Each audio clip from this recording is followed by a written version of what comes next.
Good morning बच्चों, मैं आपका दोस्त, आपका कोच, आपका mentor HC Srivastava founders education channel में एक बार फिर से स्वागत करता हूं। और आज हम लेके आए हैं आपके कुछ और दिमाग में उठने वाले विचार कि उनको अंग्रेजी में कैसे कहा जाए, क्योंकि हिंदी में तो आपके दिमाग में ढेर सारे विचार आते हैं, लेकिन उसको अंग्रेजी में कहना और बेहतर अंग्रेजी में कहना, इडियोमेटिक और प्रोवर्बियल लैंग्वेज में यूज करना कैसे करेंगे, ये हम आज लेके आए हैं। और पिछला जो हमने आपको 39 सेंटेंसेज बताए थे, उसी के कंटिन्यूएशन में हम आज भी करने वाले हैं। तो बच्चों, आप तैयार हैं? ठीक है, शुरू करते हैं। तो अगला वाक्य हमारा है कि बाएं मुड़ने पर आपको एक मंदिर नजर आएगा। ठीक है, अक्सर कोई रास्ता आपसे पूछता है तो आप बताते हैं कि आगे जाइए, वहाँ से बाएं मुड़ेंगे, वहाँ एक मंदिर नजर आएगा, एंड सो ऑन। ठीक है, तो इसको अगर अंग्रेजी में कहना है तो हम कैसे कहेंगे? इसको अंग्रेजी में अगर कहना है तो हम कैसे कहेंगे? कहेंगे turning to the left you will get sight of a temple. Sight नज़र आने की बात करते हैं, उसको साइट बोलते हैं। ठीक है, ये साइट, इसको नज़र आना बोलते हैं। तो नज़र आने के लिए हम बोलेंगे टर्निंग टू द लेफ्ट, जैसे ही बाएं आप मुड़ेंगे you will get sight of a temple, एक मंदिर आपको नज़र आएगा। अगला सेंटेंस देखते हैं, उसने निमंत्रण अस्वीकार कर दिया है। अक्सर ये चीज़ आता है कि या तो निमंत्रण को स्वीकार कर लेता आदमी या अस्वीकार कर देता है, तो उसको अंग्रेजी में कैसे कहें? तो ही हैज़ डिक्लाइंड। ठीक है बच्चों, he has declined the invitation. Invitation निमंत्रण को कहते हैं, और डिक्लाइन कर देना मतलब मना कर देना, अस्वीकार कर देना। ठीक है, और अगर स्वीकार कर लिया तो he has accepted the invitation with great pleasure. ठीक है, अगला सेंटेंस लेते हैं, यह दृश्य देखने में बड़ा सुंदर है। अक्सर आप लोग पिकनिक जाते हैं और आप देखते हैं कि कोई भी सीनरी होती है तो अक्सर हमारे दिमाग में विचार आता है, आहा यह दृश्य देखने में कितना सुंदर है। तो उसको अंग्रेजी में कैसे कहेंगे? तो दिस सीन। ठीक है, सीनरी पूरा मत करेंगे, this scene is very beautiful to look at. To look at again एक प्रोवर्ब है। अगला सेंटेंस लेते हैं, इन पुस्तकों के बिना एक दिन भी काम नहीं चल सकता। इन पुस्तकों के बिना मेरा एक दिन भी काम नहीं चल सकता, ये अक्सर हम कहते हैं। ठीक है, तो उसके लिए अंग्रेजी में कैसे कहेंगे? I can not do, I can not do. ठीक है, ये ध्यान रखना है, I can not do without these books even for a single day. कैसे बोलना है? I can not do without these books even for a single day. ठीक है, ऐसे आपको प्रोनाउंस करना है, ऐसे आपको बोलना है। ठीक है, मुझे उससे मिलकर बड़ी प्रसन्नता हुई। I was delighted to see him. I was delighted, delighted word ध्यान रखिएगा। I was delighted to see him, बड़ी प्रसन्नता हुई। बड़ी प्रसन्नता को हम डिलाइटेड बोलते हैं। ठीक है, अगला सेंटेंस लेते हैं, वह किस नाम से पुकारा जाता है? तो उसको हम थोड़ा स्टाइलिश इंग्लिश में जब हम बोलना चाहेंगे तो what name does he go by. What name does he go by, किस नाम से पुकारा जाता है।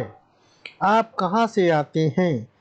तो ये तो सिंपल इंग्लिश है, where do you come from, तो इसमें कोई खास टेक्निक नहीं है। अगला वाक्य लेते हैं, मेहनत करो कहीं फेल न हो जाओ। अक्सर हमारे बड़े हमसे कहते हैं, जब हम पढ़ाई करते हैं तो अक्सर ये बात आती है, कैसे कहा जाए इसको अंग्रेजी में? तो मेहनत करो, वर्क हार्ड।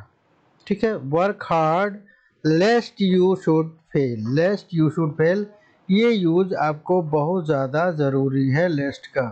ठीक है, और इसका जब हम और आगे ग्रामर पोर्शन टेकअप करेंगे तो इसको और डिटेल में हम चर्चा करेंगे।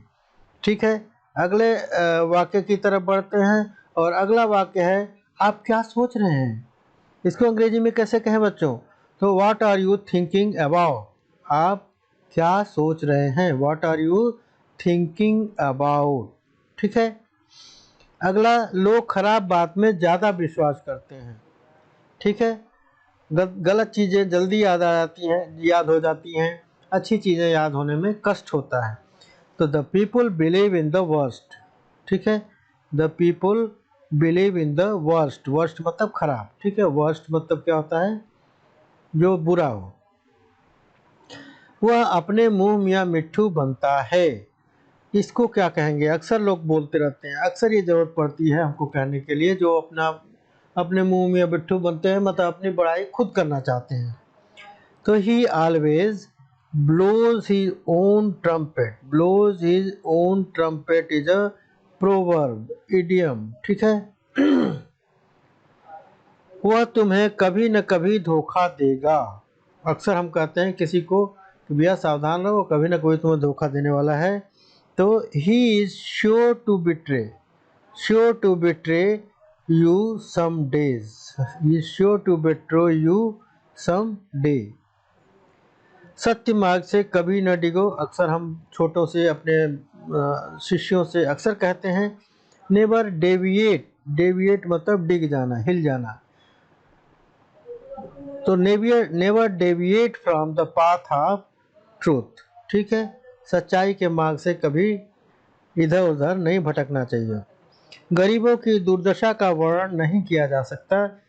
The miserable plight of the poor is indescribable, ठीक है। इनडिस्क्राइबेबल, इनडिस्क्राइबेबल, ठीक है। डिस्क्राइबेबल वर्णन करने लायक, और इनडिस्क्राइबेबल मतलब उसका उल्टा कि इनका वर्णन नहीं किया जा सकता। The miserable plight of poor is indescribable, गरीबों की दुर्दशा, प्लाइट ऑफ पुअर्स, ठीक है। उससे दूर रहिए, वह बड़ा चालाक है। ये चीज़ अक्सर हम कहते हैं बच्चों को, जब हम शिक्षा देते हैं तो हम कहते हैं कि उस बच्चे से दूर रहना, वो बहुत चालाक है या बहुत धूर्त है, बहुत दुष्ट है, कुछ भी कह लेते हैं। तो इसको कैसे अंग्रेजी में कहा जाए? तो keep him at N arm length, ठीक है। Keep him at N arm length, ठीक है। He is very crafty, crafty मतलब चालाक के लिए क्या बोलते हैं? Crafty. He is very crafty. अगले सेंटेंस की तरफ बढ़ते हैं बच्चों, और अगला सेंटेंस है आज का। प्रत्येक आदमी उसका लोहा मानता है। एवरीवन एक्नॉलेज हिज सुपीरियॉरिटी, लोहा मानना, सुपीरियॉरिटी मतलब वो बहुत बेहतर है, ये मानने के लिए हम कहते हैं उसका लोहा मानना। लोहा मानना एक फ्रेज है, एक प्रोवर्ब है। ऐसा कहा जाता है कि उसने हत्या की है। It is alleged that, alleged कहा जाता है, alleged that he has committed the murder, वह उसने हत्या की है। मेरे मन में अचानक एक विचार आया। An idea flash into my mind, flash into my mind. Express गाड़ी तेजी से निकल गई। The express train flashed past, ठीक है।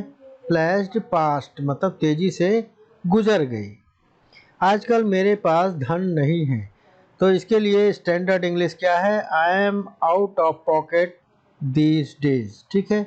I am out of pocket these days, मुझे समझ नहीं आ रहा है कि मैं क्या करूं।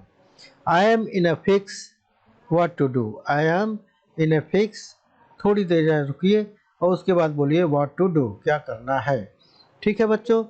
तो आज यही ख़त्म करते हैं। अभी और ढेर सारे वाक्यों का मैं आपसे रूबरू कराऊंगा, आपसे पाला पढ़ाऊंगा, आपसे सामना कराऊंगा, ताकि आप कम से कम इतने सेंटेंसेस भी अगर आप याद कर लें, मगअप कर लें, तो भी आप डे टू डे लाइफ में कभी भी अंग्रेजी बोलने में मात नहीं खाएंगे। ये मेरा आपसे वादा है, ठीक है बच्चों। मिलते हैं अगले वीडियो में, तब तक के लिए see you, goodbye, take care, खुदा हाफिज़।